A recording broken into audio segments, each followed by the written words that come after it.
Olá a todos, sejam muito bem-vindos ao primeiro episódio do nosso podcast Papo de Laboratório, o podcast oficial do curso de Biomedicina aqui do Unifip.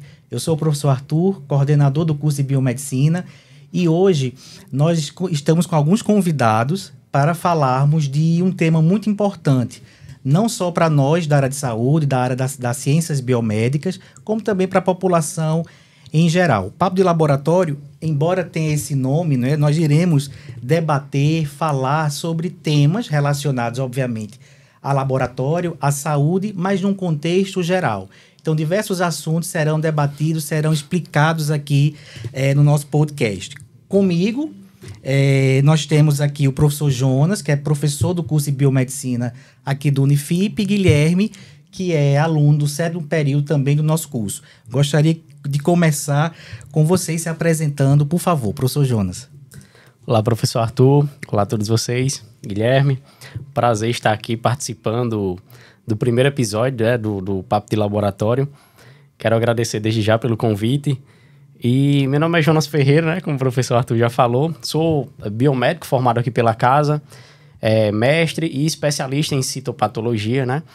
E atualmente estou como docente da instituição, inclusive na disciplina de bacteriologia clínica, que é um dos assuntos que a gente vai tratar hoje aqui no podcast. Olá a todos os ouvintes, me chamo Guilherme Alves de Araújo Silva, certo? Sou estudante da Unifip, do curso de bacharelado de Biomedicina, e faço parte agora do 7º período do curso, certo? E estou aqui hoje, a convite do Dr. Arthur, para participar um pouquinho desse debate que a gente vai ter hoje aqui. E passa a palavra de volta a Dr. Arthur. Pessoal, quando a gente fala em bacteriologia, a gente está falando de bactérias, do estudo sobre bactérias, sobre micro-organismos, né? Micro-organismos são seres que muitas vezes são visualizados apenas através de microscópio. A gente não consegue vê-los a olho nu. Tem algumas exceções, obviamente, né? Mas geralmente eles são organismos microscópicos. E aí, dentro da grande área da microbiologia, a gente tem a bacteriologia, que é o tema que a gente vai debater hoje. E aí, falando um pouquinho sobre bacteriologia, como o professor Jonas é o docente, né, da disciplina aqui no curso de Biomedicina, eu gostaria que ele começasse falando para a gente, explicando, trazendo algumas considerações sobre a bacteriologia. Pois bem, doutor. Como o senhor bem já falou, né, a bacteriologia ela é uma área que participa da grande área, que é a microbiologia, e que tem como principal objetivo o estudo dessas bactérias, principalmente aquelas de importância médica, né? Principalmente para diagnóstico clínico laboratorial, né? Bactérias patogênicas, assim também como para a parte de indústria, né? Não só indústria de alimentos, como é bem discutido atualmente, né? A parte de indústria de alimentos, voltada à parte de segurança alimentar, né? Bacteriológica, mas também a parte de fármacos, né? Produção de fármacos, assim também como a indústria num todo, né? Então, por exemplo, a qualidade de água, né? Qualidade também de alimentos, seja lá qualquer parte da indústria que esteja susceptível a agentes patológicos, a bacteriologia ela também vai estudar. Uma das coisas interessantes é que a gente não deve focar, né, sempre que a gente está falando de estudo bacteriológico, somente na parte de prevenção e diagnóstico, porque também a bacteriologia ela estuda aplicações, né, de bactérias e de componentes produzidos por essa bactéria em outras áreas também, né? Como, por exemplo, produção de bioplásticos, né, por substâncias poliméricas extracelulares, que são substâncias secretadas por esses micro-organismos, né? Então, quer dizer, por exemplo, o senhor falou sobre controle de qualidade farmacêutico, de indústria de alimentos.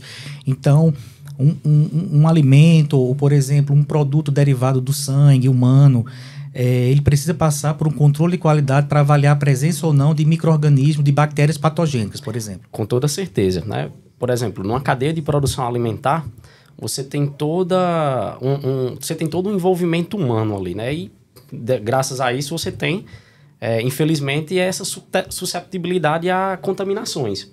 E uma das coisas que a bacteriologia busca é exatamente mitigar essas contaminações, né? A gente parte também do princípio de biossegurança, porque algumas metodologias elas são abordadas e colocadas dentro desse contexto para mitigar essas prováveis contaminações que vão ocorrer. E, caso venha a ocorrer, a bacteriologia ela também atua no diagnóstico, né? E na parte também de contornar a situação, né? De tentar achar uma resolução para isso, com testes de susceptibilidade a esses micro-organismos, essas bactérias. Entendi. Tendo essas ideias iniciais, entendendo o que são bactérias, né, e o contexto que a gente pode utilizar na sociedade, eu gostaria de saber, obviamente, as bactérias já existem há muitos anos, os micro-organismos, né, estão em todos os lugares, mas quando será que a primeira bactéria, por exemplo, foi visualizada, foi identificada? E aí eu peço para Guilherme, ele trouxe algumas informações para a gente sobre esse início, né, essa descoberta, digamos assim, essa identificação de bactérias que teve, pelo que eu pesquisei, se deu no início do século XIX. Como foi, Gui? Olha, veja, o início da bacteriologia, ela se deu nesse século, e foi durante uma pesquisa dos pesquisadores, né, uma busca a respeito qual era a explicação das doenças infecciosas daquela época. Então, a partir daí surgiram três teorias, que era a teoria humoral, que falava a respeito dos equilíbrios dos humores, que eram de acordo com os pesquisadores daquela época. O sangue, a fleuma, a bile amarela, a bile negra. A teoria miasmática, que falava a respeito dos miasmas, que eram emanações do ambiente, que eram responsáveis pelo processo de contaminação das pessoas.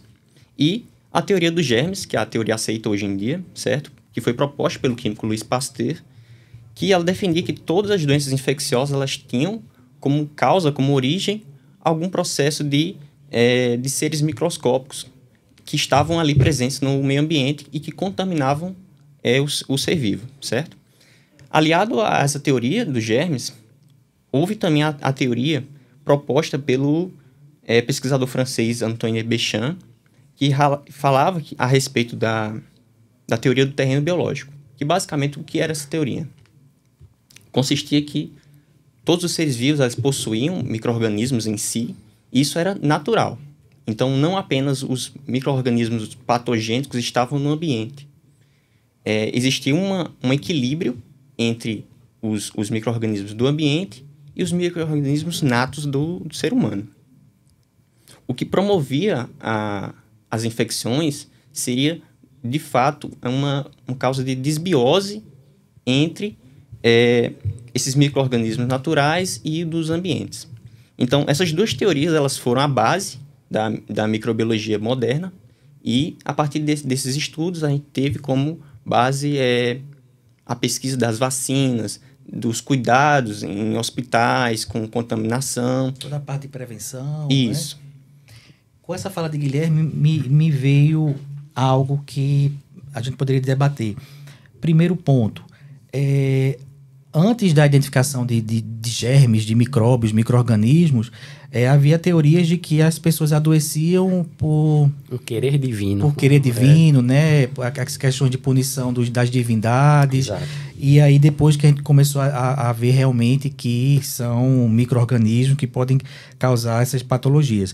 E no que Guilherme falou também, deu a entender que o nosso corpo abriga micro-organismos, né? As chamadas a microbiota. Exato. E que a alteração dessa microbiota pode gerar complicações, não é? A desbiose pode gerar complicações. Qual seria, professor Jonas, por exemplo, uma alteração na microbiota em que parte do corpo que poderia gerar que tipo de doença, por exemplo?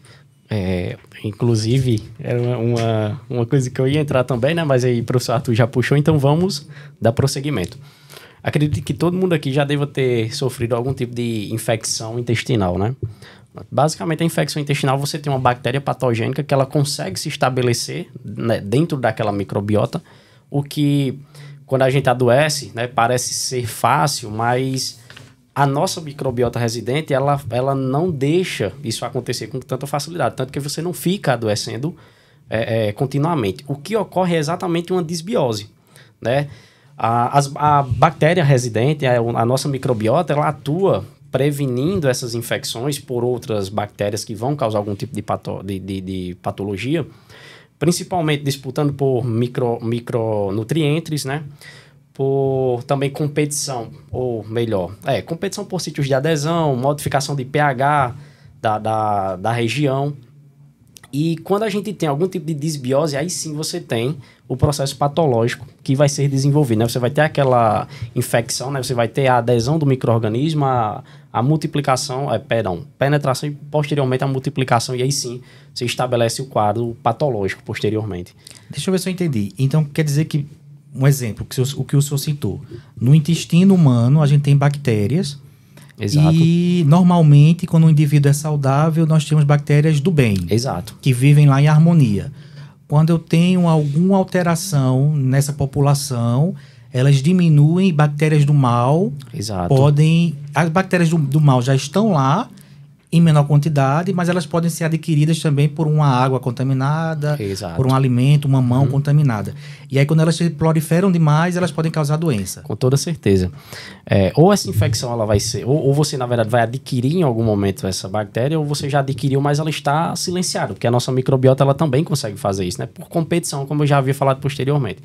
Mas aí, de fato, quando você tem, por exemplo, uma imunossupressão, ou então essa microbiota ela é afetada por alguma coisa, como, por exemplo, o uso indiscriminado de antibiótico, que é uma coisa que a gente vai tratar aqui hoje, isso vai afetar diretamente aquela microbiota residente e proporcionar aqueles micro-organismos patogênicos, né, aquelas bactérias patogênicas, para que elas se proliferem e venham a causar, de fato, o dano. Daí, a gente pode puxar o termo prebióticos, probióticos, por exemplo, o uso de probióticos, que são bactérias positivas, bactérias benéficas. Quando eu estou com uma disbiose, o indivíduo pode tomar probióticos e restaurar essa microbiota que a gente chama erroneamente de flora, né? Com certeza. Hoje em dia, esse termo é obsoleto, não é mais flora intestinal, e sim microbiota intestinal ou de outra parte.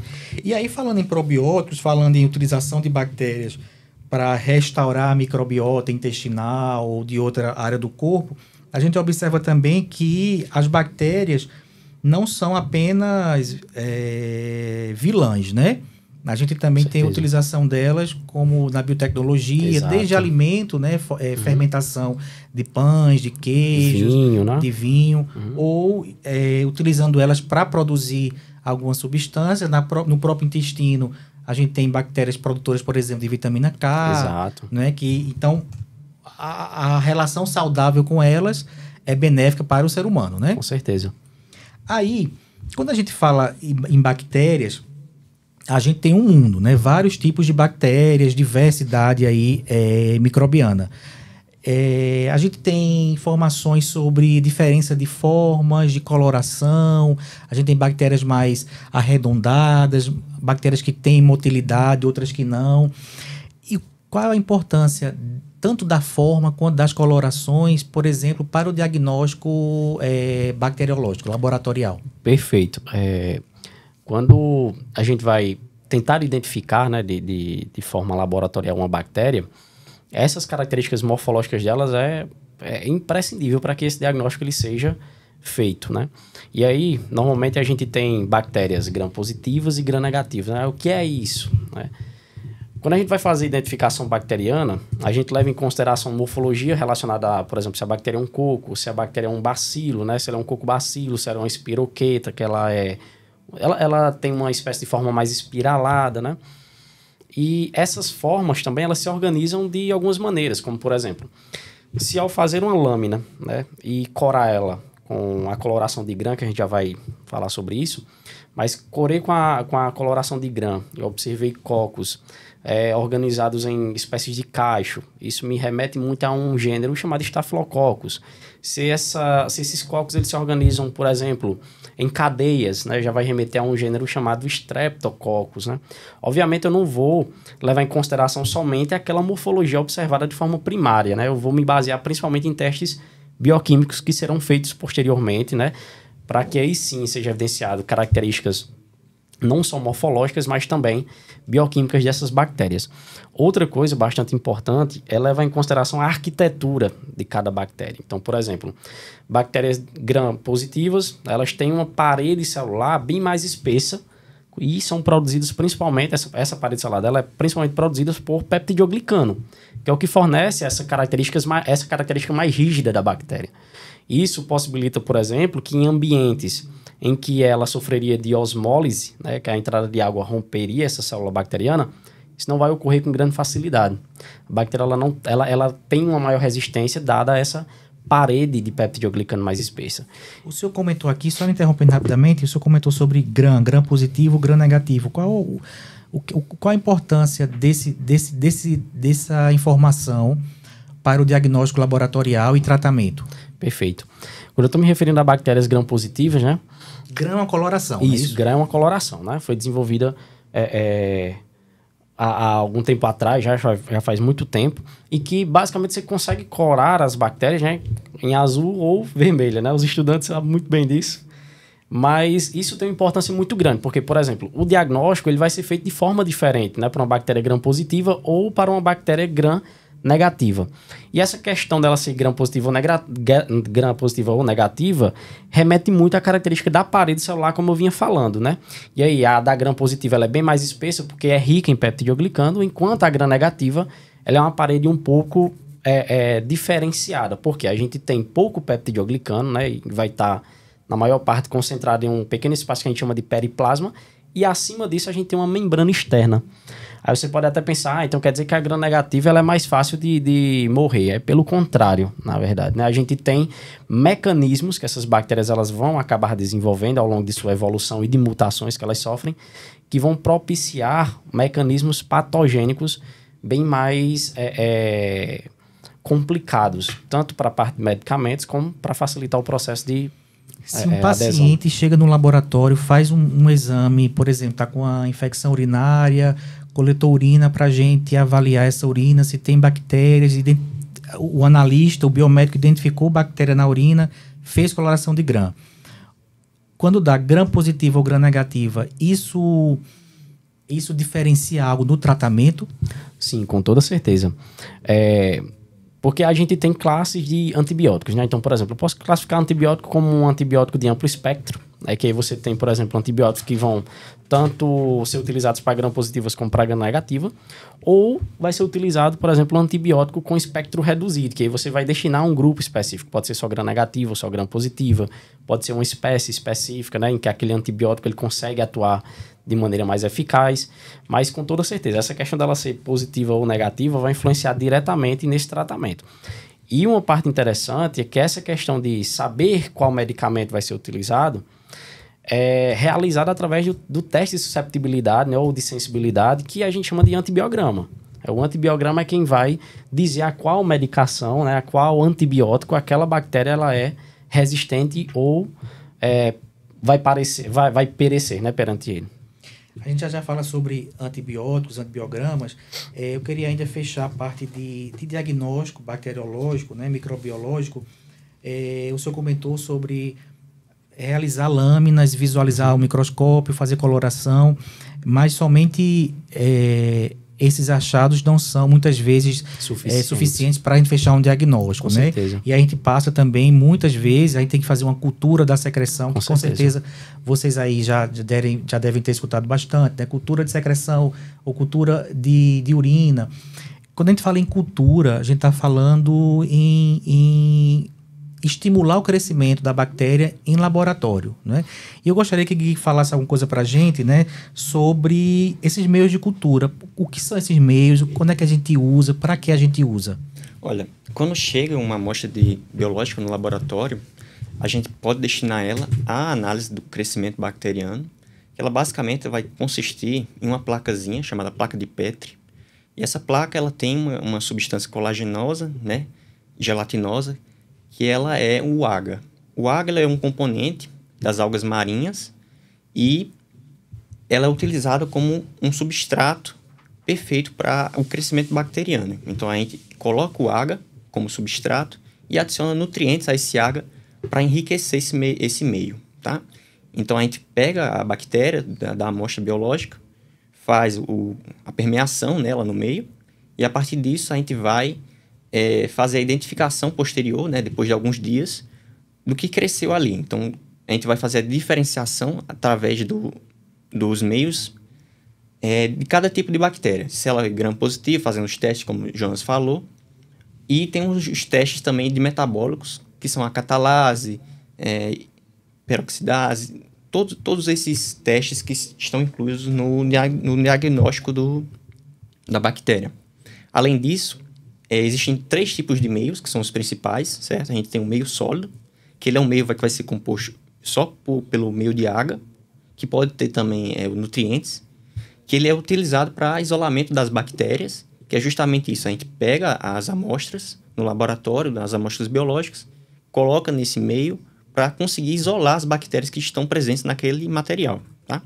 Temos um meio sólido, semissólido, que vai estar relacionado à motilidade das bactérias. Então, é um meio que ele é um pouco mais maleável e, a partir disso, a gente consegue perceber se há ou não a motilidade das bactérias. Então, a gente percebe se ela consegue se movimentar naquele meio, tá? Isso é um critério de classificação também.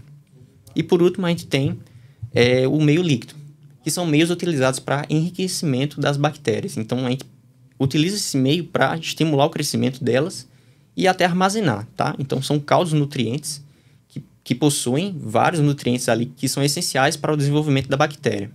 E é um dos mais utilizados quando se quer armazenar ou deixar para utilização posterior, tá? Entendi.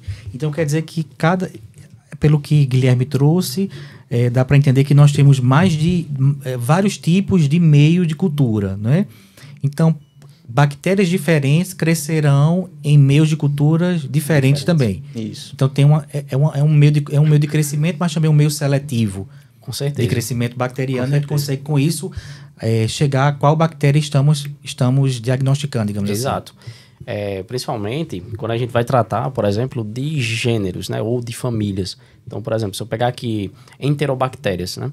Enterobactéria, quando eu vou tentar fazer o diagnóstico dela, eu quero inibir crescimento de gram positiva, né? Porque as enterobactérias são gram negativas. E para fazer isso, por exemplo, eu posso enriquecer o meio com sal biliar, e aí as gram negativas elas não vão conseguir crescer, né? Eu posso, por exemplo, evidenciar nesses meios de cultura se essas bactérias elas são fermentadoras ou não de lactose, porque nem todas são, e aquelas que são já vão me destinar a um diagnóstico presuntivo de qual espécie bacteriana, de qual gênero e de qual espécie bacteriana eu estou lidando ali. Então, o meio de cultura, ele é específico, né, dependendo daquilo que você já busca encontrar, né, ou espera encontrar. Certo? Entendi. Antes de irmos para o próximo passo, gostaria de agradecer aos nossos colaboradores, os nossos patrocinadores do Papo de Laboratório, a nossa clínica de estética do Unifip e o Laboratório de Análises Clínicas Biolab, que tem tudo a ver com o tema que estamos falando hoje, né? Diagnóstico laboratorial. Falamos de identificação morfológica, bioquímica. E aí, um ponto também que é muito interessante e necessário dentro do diagnóstico bacteriológico é o teste de antibiograma. Então, durante o crescimento bacteriano, no laboratório, a gente também pode avaliar se aquelas bactérias que estão naquela secreção, por exemplo, da secreção pulmonar, de garganta, orofaringe daquele paciente, tem bactérias, se aquelas bactérias elas são resistentes ou são susceptíveis aos antibióticos que a gente tem na indústria farmacêutica. Então, quando eu falo em antibiograma, antibiótico, eu estou falando de um teste necessário e que às vezes é subutilizado, não é? Às vezes é deixado de lado e isso pode gerar complicações, como a gente já mencionou, resistência a alguns antimicrobianos. E aí eu queria que o professor Jonas comentasse para a gente o que são esses antibióticos. Uhum. Pois bem, os antibióticos eles nada mais são do que substâncias, né? E essas substâncias elas podem ser substâncias naturais, substâncias semissintéticas ou substâncias totalmente sintéticas, né? Para a gente contextualizar melhor aqui. Os antibióticos naturais seriam tudo aquilo que é produzido por outras espécies bacterianas ou espécies fúngicas, por exemplo, né? E que conseguem inibir o crescimento de determinados micro-organismos. Os semissintéticos seriam as substâncias naturais, só que melhoradas no laboratório para que você consiga melhorar esse potencial dela em inibir o crescimento daquele determinado micro-organismo. E as sintéticas são aquelas produzidas totalmente em laboratório, certo? Gui tem uma história bem legal para contextualizar essa relação dos antibiogramas, dos antibióticos, para quem tenha um contexto histórico. Gui, pode falar, por favor. Olha, o primeiro antibiótico que surgiu na história, ele foi encontrado de maneira acidental, tá? Então, em 1928, Alexandre Fleming, ele era um pesquisador que estava procurando, né? Ele estava fazendo um crescimento bacteriológico de Staphylococcus aureus, que é uma espécie um gênero de bactéria, uma espécie também. E ele conseguiu identificar, a partir desse cultivo, um halo de inibição que foi causado por uma contaminação de fungo. Então, ele verificou que existia um halo de inibição e as bactérias não cresciam naquele halo. Então, ele supôs que aqueles fungos produziam alguma substância, algum tipo de proteína, substância, composto, que fazia uma inibição daquelas bactérias. Então, a partir disso, ele fez estudos com outros pesquisadores da época, como Flora e Chen, que eles conseguiram isolar essa substância, que é a que a gente chama hoje de penicilina, tá? E foi por isso que o fungo que ele encontrou também tem o nome de penicillium, tá? O primeiro antibiótico, ele foi uma base, um fenômeno, que ele ganhou um prêmio de medicina por causa disso, e mudou totalmente a história de como a gente lida com as infecções microbianas de caráter bacteriano. Então, foi um marco grande para a humanidade esse descobrimento. Foi um marco, uma conquista, né? A história traz como, à época, os antibióticos eram chamados de balas mágicas, né? Porque conseguiam tratar inúmeras condições de saúde, né? Patológicas. Só que aí, atualmente, a gente tem que, embora nós tenhamos um repertório vasto de antibióticos sintéticos, naturais, semissintéticos, mas nós sofremos, né, nos dias de hoje com bactérias que não são susceptíveis, que são resistentes a alguns tipos de antibióticos, e nós temos as chamadas superbactérias, que são resistentes a todos os antibióticos que nós temos disponíveis atualmente. Eu gostaria que o professor Jonas comentasse um pouquinho sobre resistência bacteriana. Como é que uma bactéria ela se torna resistente, ela se bloqueia contra o uso daquele antibiótico, por exemplo? Isso é um assunto bem interessante, porque quando a gente fala em resistência bacteriana, né, a gente acha a bactéria, ela simplesmente desenvolveu a capacidade de não reagir mais àquele antibiótico. Ela basicamente agora, antes, né, as cepas antigas conseguiam morrer, né, conseguiam ser mortas, ser inibidas por aquele antibiótico, e as novas não. Alguma coisa aconteceu nesse intervalo de tempo aí, né, que é o que a gente chama de mutação, ou ela recebeu algum gene de outras bactérias e que esses genes conferiram resistência. A resistência ela nada mais é do que a capacidade dessa bactéria não responder mais a esse antibiótico. Não responder no sentido de não ser inibida ou de não morrer, né? E basicamente ocorre por ou uma mutação genética que pode ocorrer de forma espontânea, né? Ou ela pode ser induzida, como por exemplo, as bactérias elas também multiplicam seu material genético, né? Elas duplicam o material genético para passar pelo processo de divisão celular. E nesses processos ela está susceptível à mutação. E normalmente essas mutações elas podem conferir genes de resistência.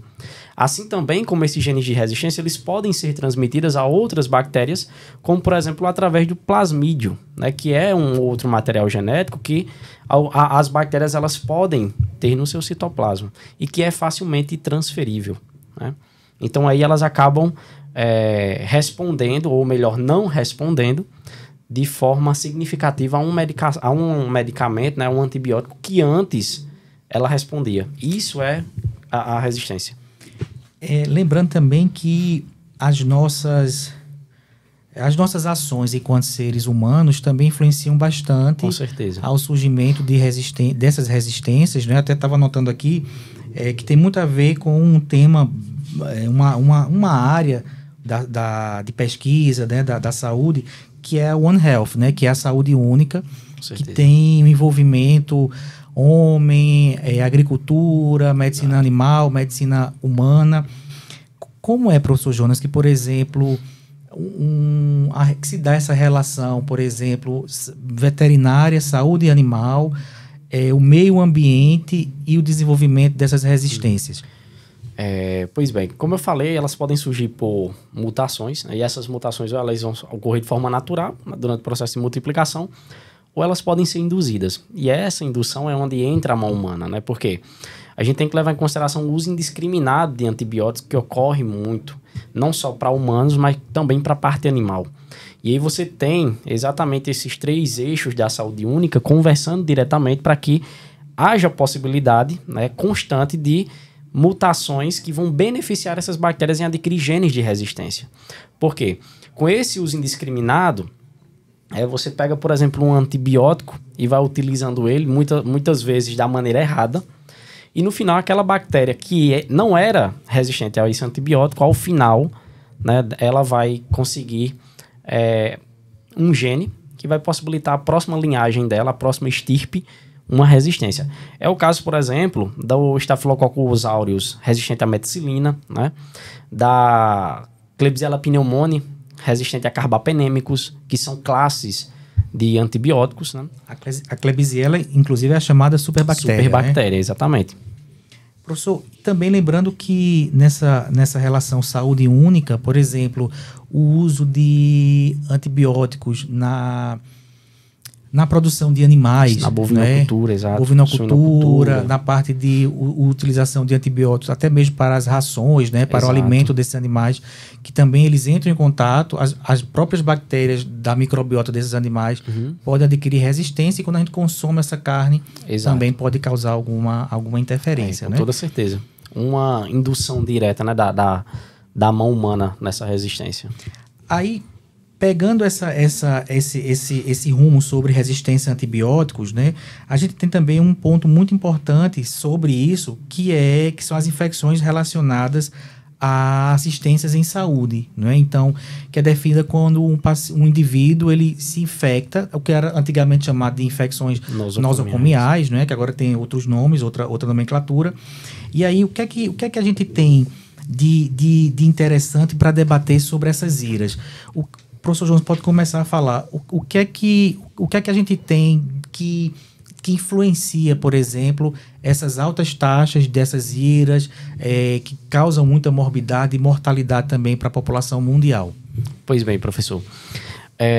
Uma das coisas que a gente tem que levar em consideração é uma coisa muito tratada na parte de biossegurança, né? Os alunos do P1, por exemplo, eu trato isso bem com eles. É muita questão do espaço, principalmente, né? E a questão do manuseio das coisas ali. Que é a infecção nosocomial, ou atualmente chamada de IRAS, né? Elas já mais são do quê? O paciente ele adquirir uma infecção microbiológica, né? Aí, nesse caso aqui a gente está tratando de bactérias, mas dentro de um ambiente hospitalar ou de atenção à saúde, né? Não necessariamente só de hospitais. A gente tem que levar em consideração, principalmente também, casos de acolhimento a idosos, que a gente normalmente não fala, né? Mas estão incluídos também nesse grupo. E principalmente levando em consideração esse manejo e também, mais uma vez, o uso indiscriminado de antibióticos. Porque o manejo? Essas infecções, elas normalmente ocorrem principalmente, por exemplo, estão relacionadas, na verdade, à implementação de dispositivos médicos, né? A gente tem que levar em consideração marca-passo, a catéteres, né? Então, tudo isso vai influenciar para que esse paciente ele venha a desenvolver. Principalmente também os ferimentos abertos, né? Então, o paciente ele dá entrada no hospital com um ferimento aberto, e a gente sabe que ambiente ambulatorial, ambiente hospitalar, né? Um ambiente de saúde, ele é um ambiente que já tem uma certa carga microbiológica, né? Então, isso, querendo ou não, vai influenciar direto. E, obviamente, é nesses locais em que a gente tem, muitas vezes, bactérias super resistentes, né? Porque quem está doente vai procurar atendimento. E, querendo ou não, essa carga microbiológica, ela tende a permanecer no local. E aí, por que é que tem que ser levado em consideração, principalmente a questão do local em si, né? Da organização do local, que é uma das coisas tratadas na biossegurança. Porque a gente tem que ver como é que está sendo o manuseio de medicações, como é que está sendo o manuseio do paciente, como é que está sendo feita a higienização do local, né, a organização do local, a higienização dos equipamentos médicos que estão sendo utilizados. Então, tudo isso tem que ser levado em consideração nessa questão das infecções relacionadas à assistência à saúde. Guilherme trouxe alguns dados para a gente sobre essas IRAs no Brasil, não é, Gui? Fique à vontade. Olha, de acordo com a OMS, no Brasil, cerca de 16 a 37 pessoas a cada 1.000 pacientes, elas contraem algum tipo de infecção bacteriana que é resistente. Então, já é um número alarmante. Só que, se a gente considerar que até 2050 não haja, de fato, uma melhora desse controle de resistência, esse número pode chegar até 10 a 39 milhões de óbitos por ano. Então, um número que é baixo hoje pode chegar a vir a crescer muito, tá? E pode superar até o número de casos de óbito por câncer. Então, de fato, o processo de resistência bacteriológica é um processo que está lá como uma das principais causas de mortes que pode acometer a humanidade. Então, tem que ser tratado e a OMS ela já traz esse dado para a gente, certo? Além disso, existe um plano nacional do governo que ele fala a respeito justamente dessa implementação desses de formas, de mecanismos para combater essas infecções. Um dos exemplos que eles utilizam, principalmente a Anvisa, que é o órgão que faz a fiscalização, é a Ferramenta Nacional de Avaliação dos Programas de Prevenção e Controle de Infecções, que é a IP-CAT2. Ela basicamente é uma ferramenta que ela vai compor um banco de dados com pontos fortes e fracos nos locais de saúde, e a partir disso eles conseguem perceber questões de que tenham deficiência ou que já está bom de ação. Então, esses dados eles compõem no futuro o que pode ser haver um direcionamento melhor para a saúde no que eles devem agir, tá? Na Paraíba, o número de notificações de infecções ele aumentou de 2012, que tinham em torno de 5 a 8 casos por ano, para um número de 25 a 36 casos em 2023. Então, a gente percebe que há um aumento de número de casos de resistência que podem ser explicados por dois principais motivos, né? Podem ter um aumento no surgimento de novas cepas, que são variantes, e pode ter também uma melhor identificação de novos casos, que eram antigamente subnotificados. Então, a gente não tinha essa identificação, registro, né? Mas hoje a gente já consegue ter com as ferramentas que estão sendo disponibilizadas pela Anvisa e pelos órgãos de saúde. Então, a gente observa que essa resistência a antibióticos, essas IRAs, são problemas de saúde pública, né, que merecem debate público, que merecem esclarecimento, ações de conscientização sobre o uso racional de antibióticos. Então, a gente precisa falar mais, a gente precisa entender mais, lembrando também que nem toda inflamação de garganta, nem toda dor se trata com antibiótico. Isso também pode ser uma forma de gerar resistência aos micro-organismos, né? Resistência aos antibióticos.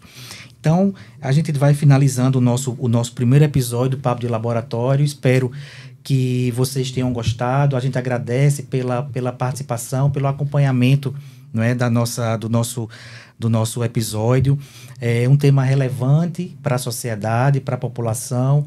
Se vocês tiverem alguma dúvida, vocês podem mandar algum direct para o nosso Instagram, @biomedicinaunifip, @biomedicinaunifip. Pode mandar direct que a gente pode responder, interagir. Até vocês podem sugerir também outros temas para os nossos próximos episódios. Então, agradeço de verdade a presença do professor Jonas.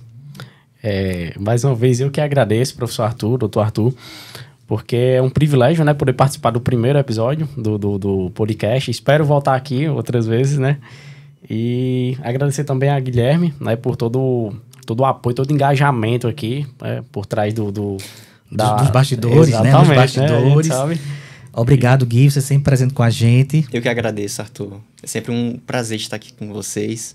É muito bom estar aqui dando um novo passo à biomedicina. A gente agradece também, para finalizar, aos nossos parceiros, a Clínica de Estética do Unifip e o Laboratório de Análises Clínicas Biolab, são laboratório e clínica do curso de biomedicina aqui do Unifip. Então, um abraço a todos, compartilhem com quem vocês achem que seja interessante socializar esse tema, e a gente se encontra no próximo Papo de Laboratório.